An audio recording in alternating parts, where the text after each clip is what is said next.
వైకుంఠ ద్వార సర్వదర్శనం టోకెన్ల జారీ నేపథ్యంలో తిరుపతిలో అపశృతి చోటు చేసుకుంది. టోకెన్ల కోసం ఊహించని రీతిలో భక్తులు రావడంతో తీవ్ర తోపులాట జరిగింది. ఈ ఘటనలో 6 భక్తులు మృతి చెందారు. మృతుల్లో 5 మహిళలు ఉన్నట్లు గుర్తించారు. అస్వస్థతకు గురైన వారిని అంబులెన్స్ లో తిరుపతిలోని ఆసుపత్రులకు తరలించారు. రుయా ఆసుపత్రిలో 20 మంది, స్విమ్స్ లో 9 మంది చికిత్స పొందుతున్నారు. రుయా ఆసుపత్రికి కలెక్టర్ వెంకటేశ్వర్, తితిదే ఈవో శ్యామలరావు చేరుకుని వైద్య సేవలను పర్యవేక్షిస్తున్నారు.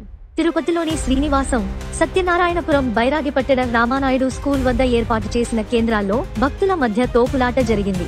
గురువారం ఉదయం 5 గంటల నుంచి తిరుపతిలోని 9 కేంద్రాల్లో ఏర్పాటు చేసిన 94 కౌంటర్ల ద్వారా వైకుంఠ ద్వార దర్శనం టోకెన్లు జారీ చేయాలని తితిదే నిర్ణయించింది. అయితే టోకెన్ల కోసం ఇవాళ సాయంత్రమే భక్తులు భారీగా తరలివచ్చారు. తొక్కిసలాటలో గాయపడిన బాధితుల సంఖ్య మరింత పెరిగే అవకాశముందని భావిస్తున్నారు. తోపులాట జరిగిన ప్రాంతాలకు విజిలెన్స్, అదనపు పోలీసు బలగాలు భారీగా చేరుకున్నాయి. మరోవైపు ఘటనా స్థలం వద్ద పరిస్థితి అదుపులోకి వచ్చినట్లు నగర పాలక కమిషనర్ తెలిపారు.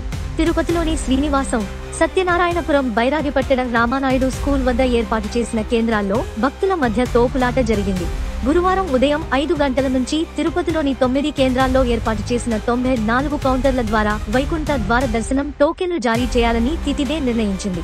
అయితే టోకెన్ల కోసం ఇవాళ సాయంత్రమే భక్తులు భారీగా తరలివచ్చారు. తొక్కిసలాటలో గాయపడిన బాధితుల సంఖ్య మరింత పెరిగే అవకాశముందని భావిస్తున్నారు. తోపులాట జరిగిన ప్రాంతాలకు విజిలెన్స్, అదనపు పోలీసు బలగాలు భారీగా చేరుకున్నాయి.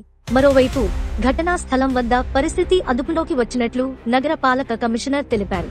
టోకెన్ల కోసం వచ్చిన భక్తులు రోడ్లపై గుమిగూడకుండా బైరాగిపట్టణ వద్ద ఉన్న పద్మావతి పార్కులో ఉంచారు. అయితే టోకెన్ల జారీ కేంద్రంలో సిబ్బంది ఒకరు అస్వస్థతకు గురి కావడంతో అతన్ని ఆసుపత్రికి తరలించేందుకు క్యూలైన్ తెరిచారు. టోకెన్ల జారీ చేసేందుకు క్యూలైన్ ఓపెన్ చేశారని భావించిన భక్తులు ఒక్కసారిగా దూసుకొచ్చారు. ఈ క్రమంలోనే తొక్కిసలాట జరిగిందని ప్రత్యక్ష సాక్షులు చెబుతున్నారు. క్యూలైన్ల వద్ద సరైన భద్రతా ఏర్పాట్లు చేయలేదని మరికొందరు ఆరోపిస్తున్నారు. టోకెన్ల కోసం ఎంతమంది భక్తులు వచ్చారు, ప్రత్యామ్నాయ ఏర్పాట్లపై స్థానిక సిబ్బంది ఉన్నతాధికారులకు సమాచారం అందించలేదని తెలుస్తోంది. ఈ నెల 10, 11, 12 తేదీల్లో వైకుంఠ ద్వార దర్శనాలకు సంబంధించి మొదటి 3 రోజులకు 1.20 లక్షల టోకెన్లను గురువారం ఉదయం జారీ చేయాల్సి ఉంది. మిగిలిన రోజులకు సంబంధించి ఆయా తేదీల్లో తిరుపతిలోని విష్ణునివాసం, శ్రీనివాసం, భూదేవి కాంప్లెక్స్లలో ఇవ్వనున్నట్టు తితిదే తెలిపింది. అయితే భక్తుల రద్దీ కారణంగా ఇవాళ రాత్రి నుంచే టోకెన్లు జారీ చేస్తున్నట్టు ఈవో శ్యామలరావు తెలిపారు. 8 మందికి ఇబ్బంది పడి, కాళ్ళు చేతులు కూడా ఇబ్బంది పడి, మొత్తం ఒక మనుషులు ఫెయిట్ అయిపోయి ఉన్నారు. అందరూ కూడా అందరినీ కిమ్స్ హాస్పిటల్ జాయిన్ చేశారు. నాయకులందరూ కూడా వస్తున్నారు, చూస్తున్నారు. ఎవరు ఏమీ లేదు. పోలీసులు అందరినీ వేస్ట్ గా చూస్తున్నారు. దరిద్రంగా ఉన్నారు అందరూ. అది పరిస్థితి. ఇక్కడ పోలీసులు ఎప్పుడు కూడా సరిగా చేయలేదు. మా పరిస్థితి అందరినీ ఏం చేయాలని మీరు ఆలోచించుకోండి. 20 మందిలో మొత్తం అందరికీ కూడా అందరూ ఫెయింట్ అయిపోయి ఉన్నారు. ఎవరికి కూడా ఏం బాగాలేదు. అందరూ హాస్పిటల్ పడి ఉన్నారు. జరిగింది ఎక్కడ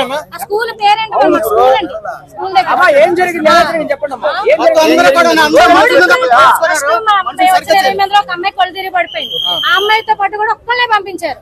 ఒక్కళ్ళు అయిపోయిన తర్వాత నేను పడిపోయాను. కళ్ళు తిరిగి పడిపోతే నన్ను ఒక అమ్మాయి తీసుకుని వెళ్ళింది. ఉన్నవాళ్ళు ఎవరిని బయటకు రాను, మా హస్బెండ్ కూడా బయట రానివ్వలేదు. ఓన్లీ లేడీస్ కూడా లేడీస్ పంపించారు. తెలివి వచ్చిన తర్వాత వెళ్తుంటే మేము పంపిస్తాం, కంగారు పడకమ్మా, ఊపిరి తీసుకోండి అమ్మా, నీళ్ళు తాగండి అమ్మా అన్ని బాగానే చెప్పారు. కానీ క్రౌడ్ ఎక్కువైపోయింది. జనాలు ఒకసారి గేట్ తీసారు. ప్రజలది ఉందండి, పోలీసులది ఉంది. కానీ పోలీసులది ఎక్కువ ఉంది. ఎందుకంటే పోలీసులు ఎక్కువ ఉన్న వాళ్ళు సరైన మార్గంలో పెట్టలేకపోయారు. ఇదంతా పోలీసుల వరకే ప్రాబ్లం.